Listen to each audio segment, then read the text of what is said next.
and about. Yeah, I think I got everything, man. I honestly do not know what the hell we're gonna talk about today, though. I hope you have something on your mind, but I can do intros at least. Hello, everyone. Welcome to the Daily Cup of Genre here on the Genreverse Podcast, Genreverse Podcast Network and YouTube channel. Be sure to follow us on your favorite podcast app and subscribe on the YouTube channel. Check out lrmonline.com Check out LRM Online every day for all of your entertainment news, needs, and opinions. I'm Kyle, that's Manny. It's Friday, and I do know one thing that I could mention off the bat while I'm looking on the website for something else to talk about. She-Hulk. Nick and I did our Marvel Multiverse Mayhem review of the first episode, and I actually enjoyed it rather well. Nick, of course, gave it an A. Oh God! Of course he did. He gave it. He tried to be like, it's not an A plus. It's not an A minus. It's just a good solid A. And I was like, oh, okay. I gave it a B plus. I did. I gave it a B plus. I felt that the humor was good. I enjoyed it. I laughed a lot. There were some jokes that I think they lingered on or spent a little bit too much time on. I said that this definitely felt like a 30-minute episode. It didn't feel like the pacing was so good that I didn't notice the time, but I wasn't like dying for it to end. It was just kind of like, yeah, you guys could have trimmed some fat here and there. And then I felt some of the complaints I have seen online, like people saying, oh, there's some agenda to Bruce not willingly giving her his blood to save her life. And I'm like, look, I don't remember the specifics in the comics. I know there's been times where Bruce has thought he was rid of the Hulk, and I couldn't remember if he gave her blood at one of those points, but it's very, very unlikely that one of the smartest men in the world with blood that dangerous would ever donate it, would ever give it to anyone, even to save their life, because as far as he's concerned, and as you can see in this show, being a Hulk is an awful thing, and he even tried to relieve himself of the mortal coil to get rid of the Hulk. So no, not even to save her life do I think he would do it. So I was actually okay with the way that they kind of changed the way she gets her abilities. I don't know, man. I'm excited for episode 2. It was fine. I thought it was a lot of fun. I still gave it a B minus because there's a lot left on the table, and there's a lot of moments I felt it was lazy, and especially now, is that you looking at like all the episodes that you watched, or just that first episode, your B minus grade? It's still B minus.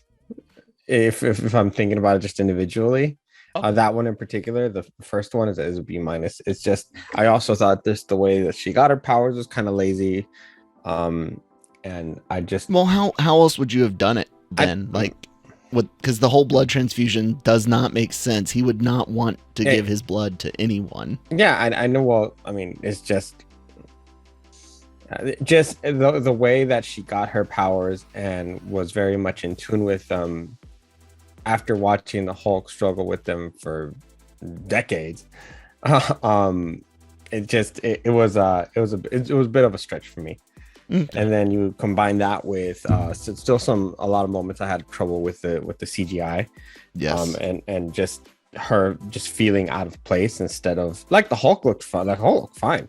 There were some animations, not his texture or his model, but the actual mocap and animations. There were some junky ones and real choppy moments, especially during their fight. But yes, his model definitely has a lot more effort. And that might not be the VFX artist's fault. We've heard a lot of complaints about work environment, last minute changes.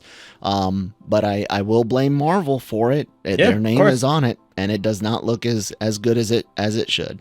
So, but you're putting all that together. It's fun. It's good. I enjoyed it, but in a whole, if I'm being fair, compared to other things that we've seen, I can't give it an A. Like if I give everything an A, then what credibility do I really have as far as a Nick reviewer?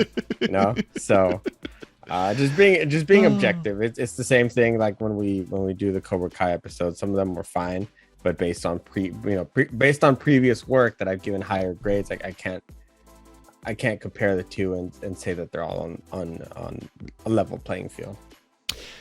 Yeah, I mean, totally get that. And damn it, my Stream Deck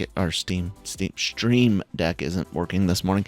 What was I gonna say? Yeah, I get that. Overall, it wasn't a bad show, but then again, we've had a few other shows that we thought were gonna be really good.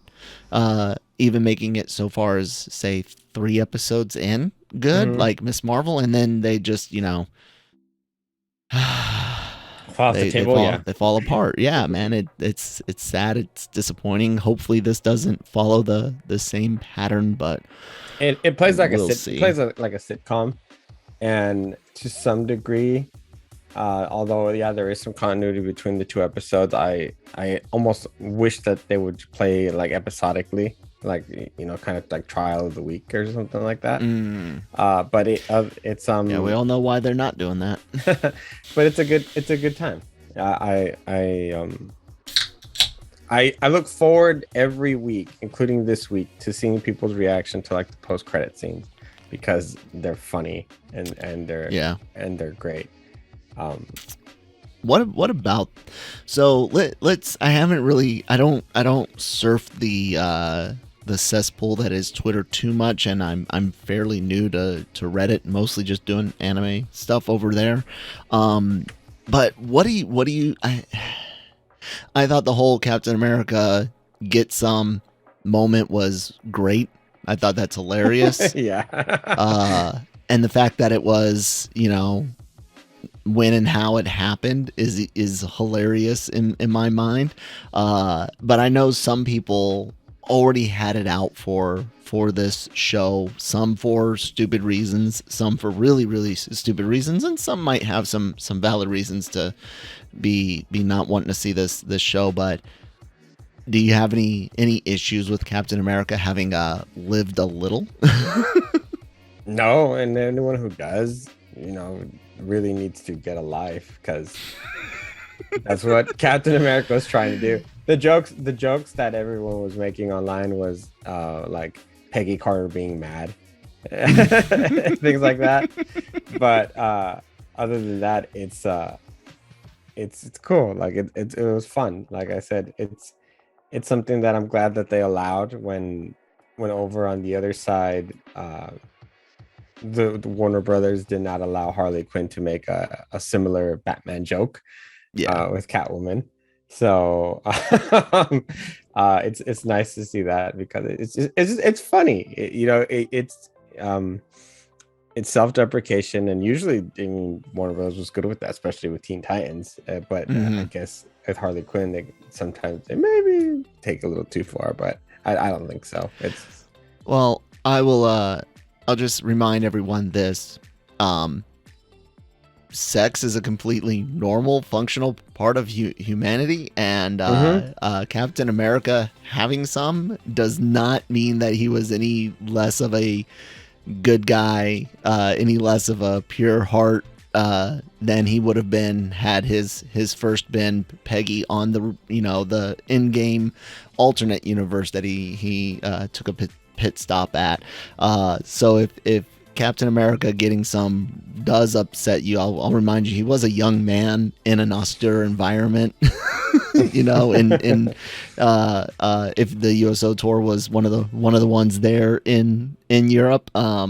So yeah, don't act like he was, he wasn't like Jesus. I mean, he wasn't supposed to live some sin-free life, and there's even debates on whether or not we won't get into theology, but yeah, Cap wasn't Jesus. He was just Steve Rogers, good guy, and good guys get laid and enjoy it. There's nothing wrong with enjoying it. So I do want to stick a little bit with Marvel. I found something else I could nitpick at and complain about. Did you read World War Hulk, man? No, I have not. Okay, so it wasn't that good. you know what came before it, right? Planet Hulk, and how we kind of already got that story in a way, although they did make a point in She-Hulk of Hulk reminding the audience that he spent 2 years on Sakaar, right? And we also have that moment, I guess minor She-Hulk spoilers here, a Sakaaran ship appearing in the show, and Bruce wondering what that message is, right? So a lot of people have been wondering, was that the ship coming to say, hey, you forgot about your son on Sakaar, to set up the whole Planet Hulk / World War Hulk arc. World War Hulk's been a story that has been rumored that Marvel would want to do if they could get the rights back from Universal. There's been rumors that the contract with Universal might be coming to an end. Excuse me. World War Hulk saw Hulk come back to Earth after his family is killed by a bomb by the Illuminati in the comics, and then he comes and rages here on Earth, almost destroying it. It wasn't well executed, in my opinion, especially following up the well-written Planet Hulk arc itself, and it just kind of fizzled. It was like a couple of set pieces to hold up this not so great story, but apparently a lot of people like it, and Ruffalo has teased that, and I quote from a interview with ET, anytime they want to do it, I'm here. He was also asked about whether it could Secret Wars could top Endgame, and he said, well, it's going to be hard to top Endgame, but if I know Kevin and I know Marvel, it's going to be pretty amazing, and there'll be a big bang. He'll go out with a bang. Did he just spoil Hulk dying in Secret Wars? No. So yeah, man, what do you make about the potential for a new Hulk solo movie, and what they might do with it, World War Hulk or whatnot? Well, it's nothing I'd hold my breath for, because we already have our slate of movies through the next few years. So even if they wanted to do a new Hulk movie, it's nowhere close down the line. I've never thought Hulk movies were executed well, and I know that it's not necessarily Marvel Studios' fault. And to be honest, the Hulk isn't necessarily one of my top characters that I really care for as far as individual movies. I always think he works better with others, despite him being a raging monster. So yeah, I can do without it. There's so many other characters now that they could make films for specifically, and because we've seen the Hulk already since almost the beginning, practically, of the MCU, yeah, I could do without it. Okay, I don't know if I would want to. Like I said, I didn't care for World War Hulk. I didn't think it was well executed. That being said, Marvel has done really well with the majority of their event adaptations. I don't, like you said, no time soon. One, because if you do World War Hulk, it has to be an Avengers level event, because it took all of the heroes to combat him. He was raging harder than ever before. So you couldn't just have it be like a couple of Red Hulks. You couldn't, bring in Betty and recast Thunderbolt or anything like that and have him take him down. You need a lot more. And with Kang Dynasty, with Secret Wars and all of that, I don't see a World War Hulk, at least not one adapted via the comics. And if he's not threatening the whole planet, why would you call it World War Hulk? I don't know. I don't see it. I don't feel it. Yeah, I don't. The closest thing to the Hulk movie has the last one of the the Thor film and Yeah, that and that's good. where they use the planet. Yeah, and most that of the planet hull. was Yeah. good enough. So I don't need any more. I do. Yeah, man. Oh well. So I do have something. I have a bone Cool. to pick. Bone to pick. Well, the thing is, we reported on it too, but I've always found it so annoying how the only time we hear about streaming service numbers are when they're doing very, very well, supposedly, and their numbers out of context.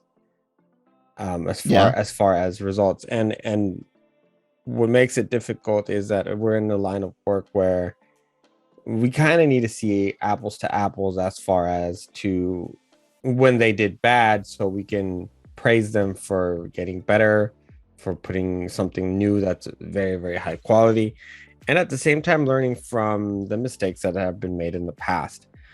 And I just think it's so crappy that we only hear about numbers as far as metrics when they favor the streaming service themselves. Well, yeah, there's no real, I mean, one, they get to use the whole excuse of security and privacy with subscribers' data as a reason not to let certain third party people in on tracking.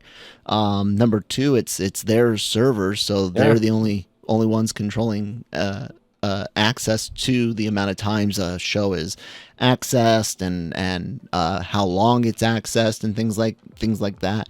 You've got groups out there that have kind of done their own versions of like the old Nielsen boxes used to be, where people volunteer to send their watch statistics, and then you use math to create a picture of what the streaming landscape is. But that's still a lot of guesswork and a lot of margin of error, large margin of error. I also wish that we could come up with something to be a little bit more forthcoming for their stats. And especially when you're looking at like movements by Warner Brothers Discovery, where they're like, no, we need you guys to pay for content, otherwise we can't make any more. Oh, if they take pay cut, they're not taking pay cuts, so stop that. Yeah, and a perfect example with that whole thing is some of the numbers for HBO Max, for example, are kind of released almost like leaked. I would say. Because how many people actually saw, or actually sometimes lists are released and you realize that certain things on it. For example, how many people supposedly cried for Zack Snyder's Justice League versus how many people actually watched it? That's an important number. And then I know that they've removed a bunch of stuff from their streaming service. But what are the numbers there as far as like 12 people were watching it? Yeah. And I know that's an exaggeration, of course, because there's more than 12 people watching things. But if we had those numbers and then they're making these moves like, we're taking all this off, and you're like, well, nobody was really watching it, I understand. Instead of they just took off a bunch of content off of the thing, and you're not able to make a educated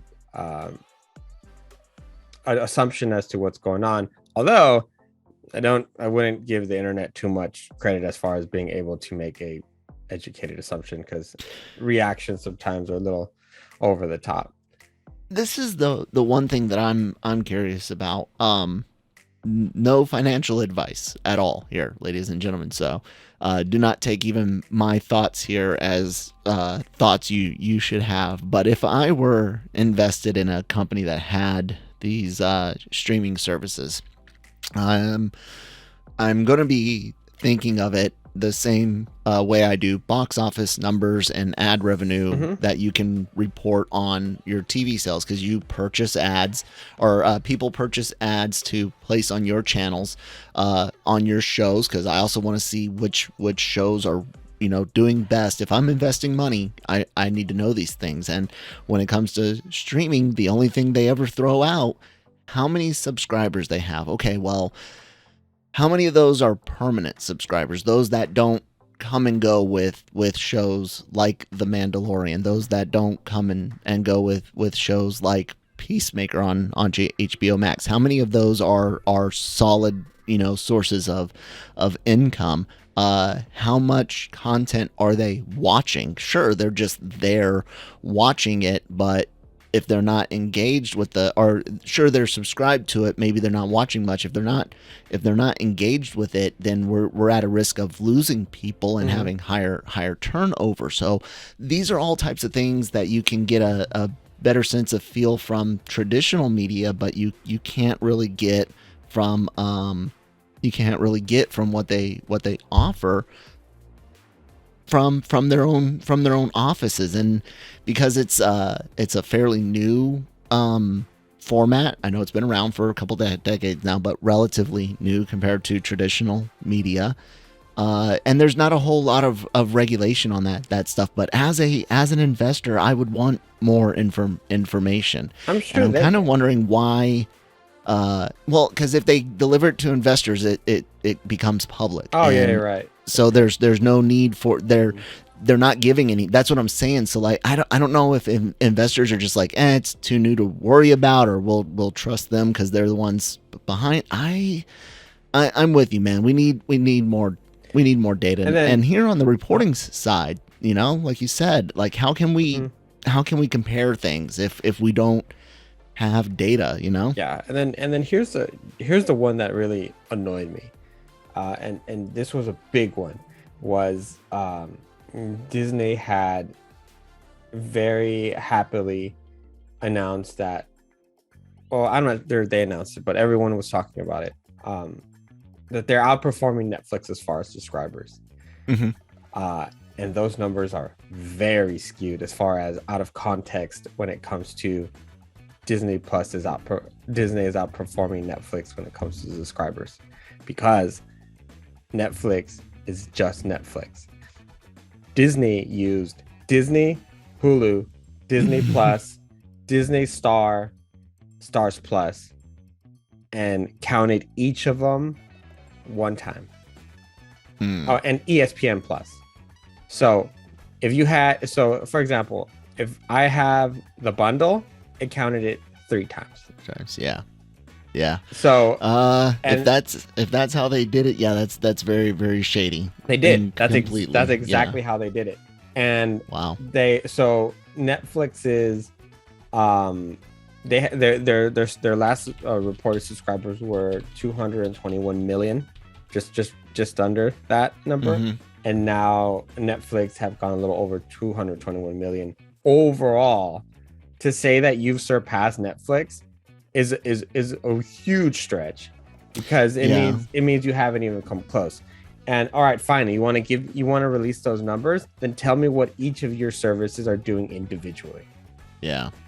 Because then that means Disney Plus is still not even close to Netflix on its own, because Netflix is doing it on its own. It doesn't have a Star Wars, a Marvel, and this large catalog of vault items that you can take out, but somehow they're still the dominant streaming service. Yes, they've had their financial struggles as of late, but on their own, they're still on top. You cannot say that because all these other services put together combined just barely are supposedly outperforming Netflix, then that it means that you're winning.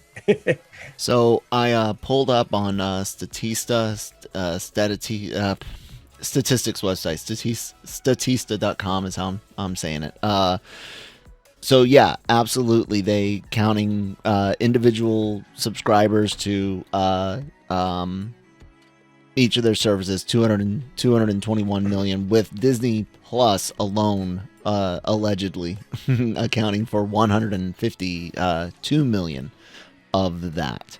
Yeah, that's just shady. That's not No, that doesn't. No, that doesn't count because, like No, you it said, you've doesn't. got people with the bundles, and they're all under one umbrella. And I don't know, man. And it's the other thing also is there's an article that was written post that from Variety that was actually very good, that talked a lot about the what is it called, the average revenue per user.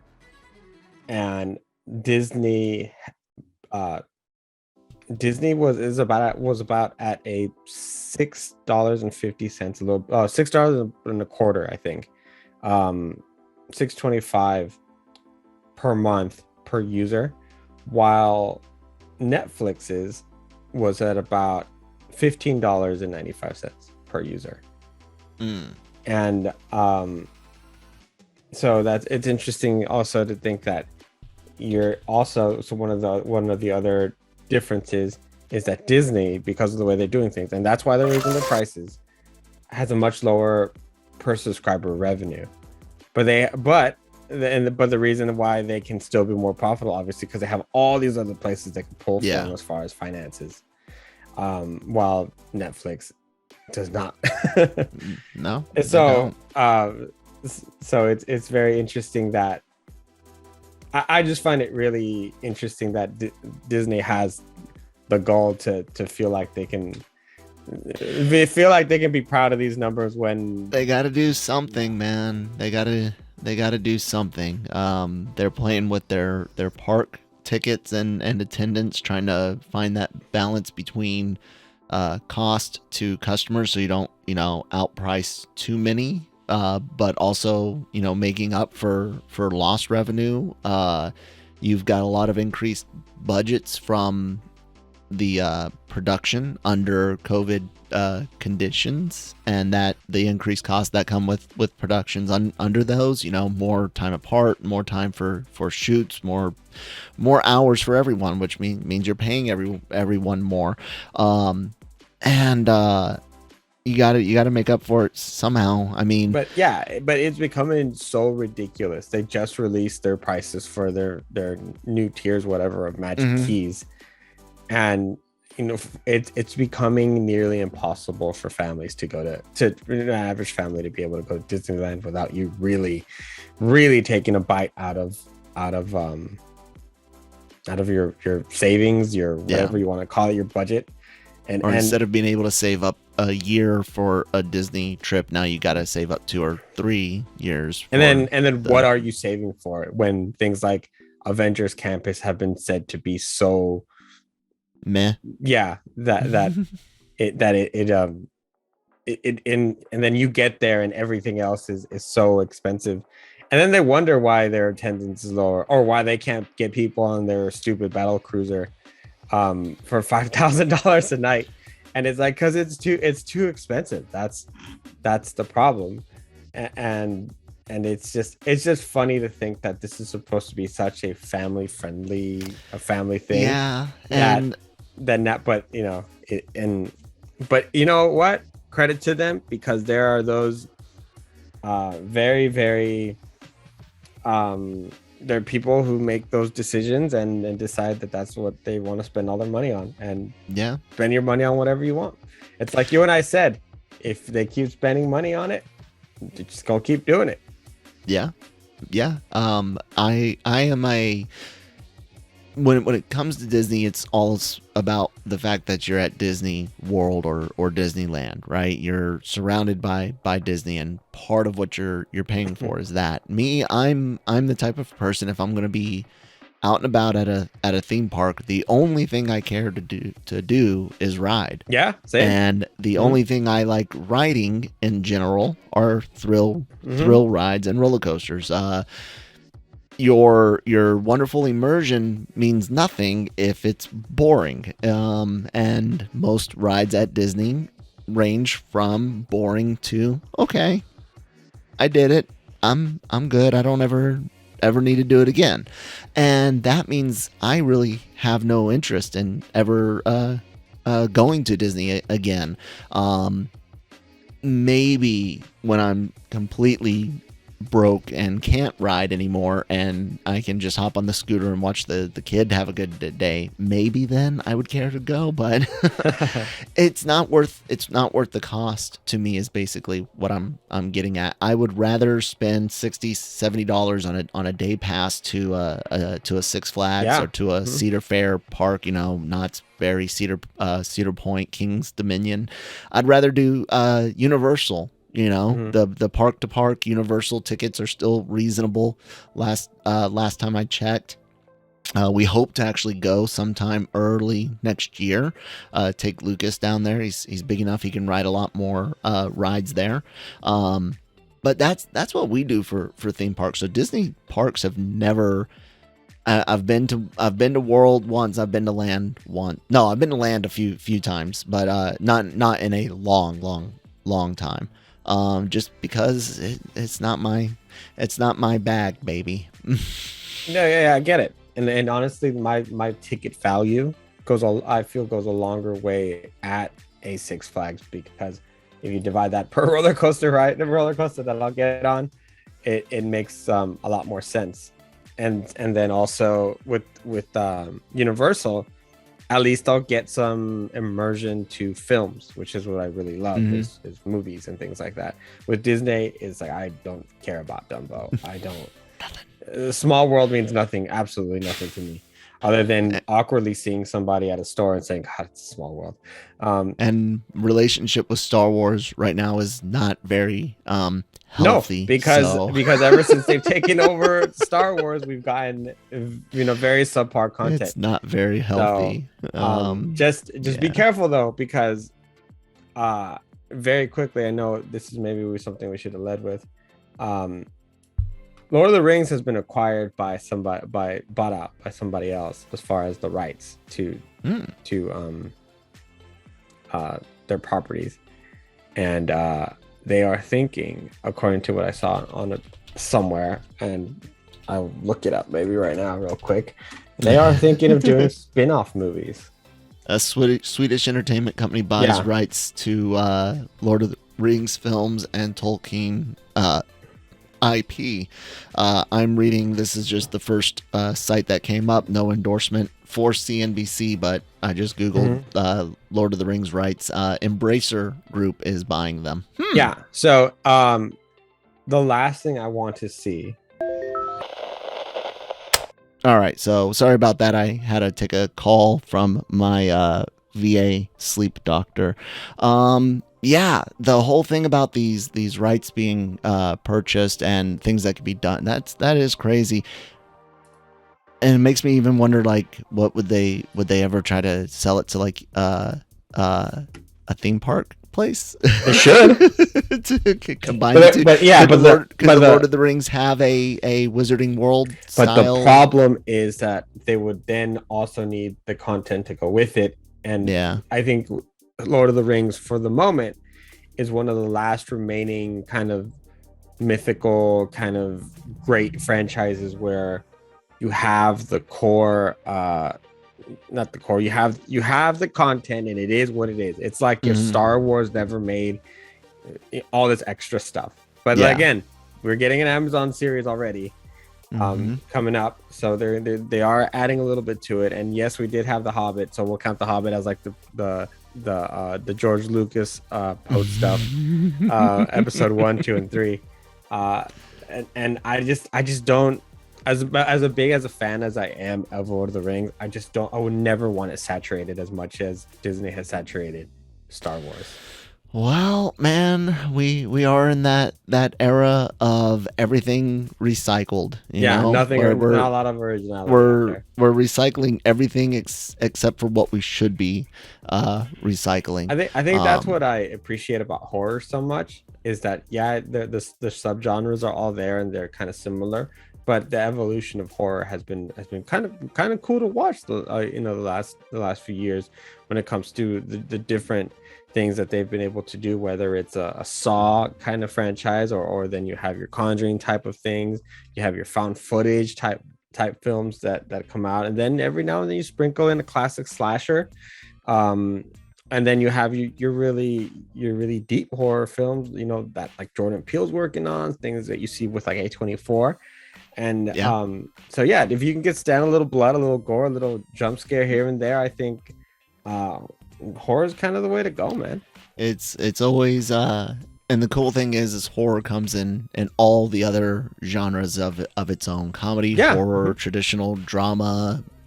You got mystery. You've got dark comedy horror versus, you know, slapsticky things like Idle Hands. Like horror's great. Yeah. Also anime. I can't suggest anime enough. And, One Punch Man season 3. Cannot wait.